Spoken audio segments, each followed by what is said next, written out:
Perkenalkan, nama saya Najwa Nurul Irdina. Saya perwakilan dari Kecamatan Guanyar.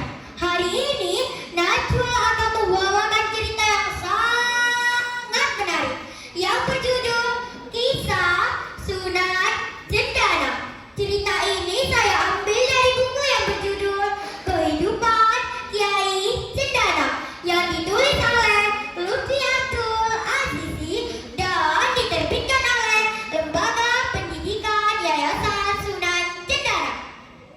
Nah teman-teman, beginilah kisahnya. Syekh Zainal Abidin dilahirkan di Giri Gresik. Beliau diperkirakan lahir pada akhir abad 16 Masehi. Setelah menyelesaikan pendidikan pesantren, beliau mengabdi di salah satu kerajaan Islam di Jawa. Beliau dipercaya sebagai pimpinan kesatuan tentara. Jabatan ini diberikan karena beliau memiliki ilmu perang dan kedikdayaan yang sempurna. Namun, di saat di Kudanto sudah tidak aman, beliau lepas dari kesatuannya dan pergi ke daerah pantai utara, tepatnya di daerah Besuki, dengan maksud ingin menyeberang ke Pulau Madura. Namun, berhari-hari beliau tinggal di pantai Besuki, belum ada perahu yang akan berlayar ke Madura. Sekian lama menunggu,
cendana hasil yang banyak sebelum berangkat bersembahyang. Bismillahirrahmanirrahim.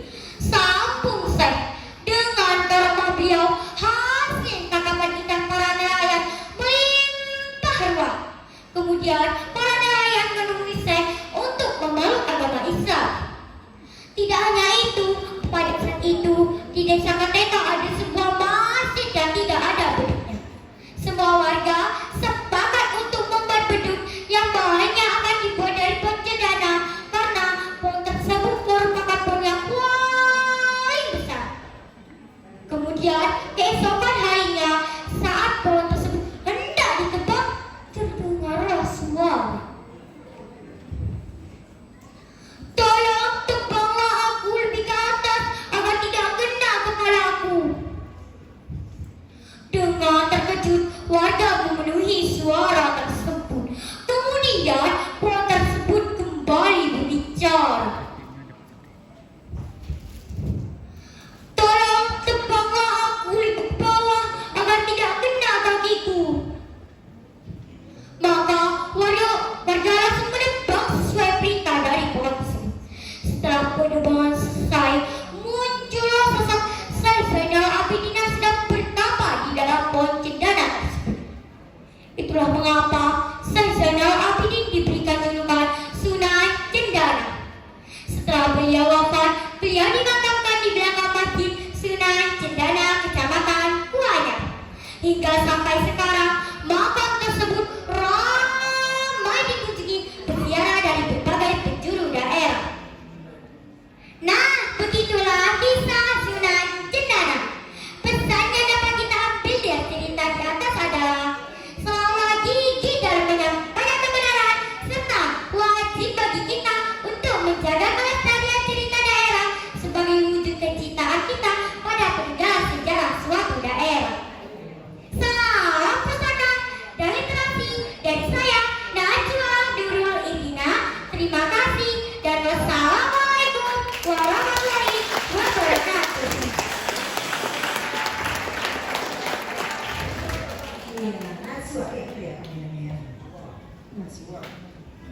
Najwa. Najwa. Najwa. Oke. Ambil nafas dulu. Mau minum dulu. Nanti ya minumnya ya. Gimana? Perasaannya lega? Sudah bertutur? Sudah. Berapa lama latihannya kamu? 28 hari. Dihitung ya berarti ya. Oke. Iya, 28 hari latihan itu ganti-ganti cerita apa langsung cerita kisah Sunan Cendana? Langsung cerita Sunan Cendana. Oke. Kenapa pilih ini? Kenapa pilih kisah Sunan Cendana? Karena saya perwakilan dari Kecamatan Kuanyar, jadi saya pilih kisah Sunan Cendana. Oh, luar biasa. Oke. Karena kamu perwakilannya ya, kamu pilih ini.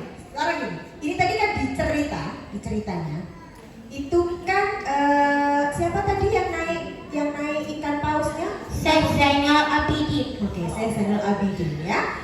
Itu kan tadi ditolong sama ikan paus. Oke. Terus tadi kan kalau diceritakan itu kan ikan pausnya datang terus langsung dia nolong. Begitu ya. Oke. Sekarang ini coba dikit aja ya, Mas. Agak diubah dikit sama Kak Nitbit ceritanya gini. Kan tadi Syekhnya berdoa minta bantuan ikan pausnya datang. Nah, pada saat ikan pausnya datang, terus Syekhnya minta tolong antarkan aku. Terus ikan pausnya bilang enggak mau. Ya coba diperagakan. Bisa? Ya, jangan langsung mau bilang enggak mau dulu. Kenapa aku harus tolong kamu? Gitu. Bisa ya? Oke. Najwa coba jadi nanti perankan lagi jadi Syekh Zainal Abidin sama jadi ikan.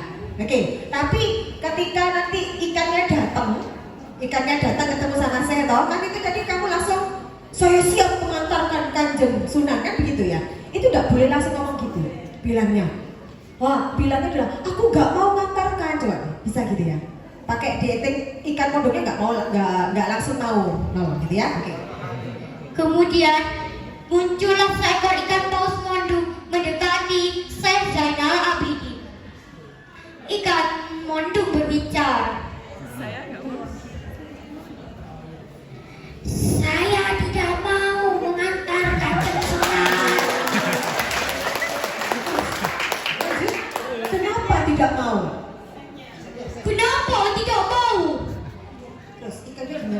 Enggak siapa? Ya nggak apa-apa. Coba ingatnya bilang apa? Ya nggak apa-apa. Capek. Aku masih ngantuk, nanti aja. Aku masih ngantuk, nanti aja.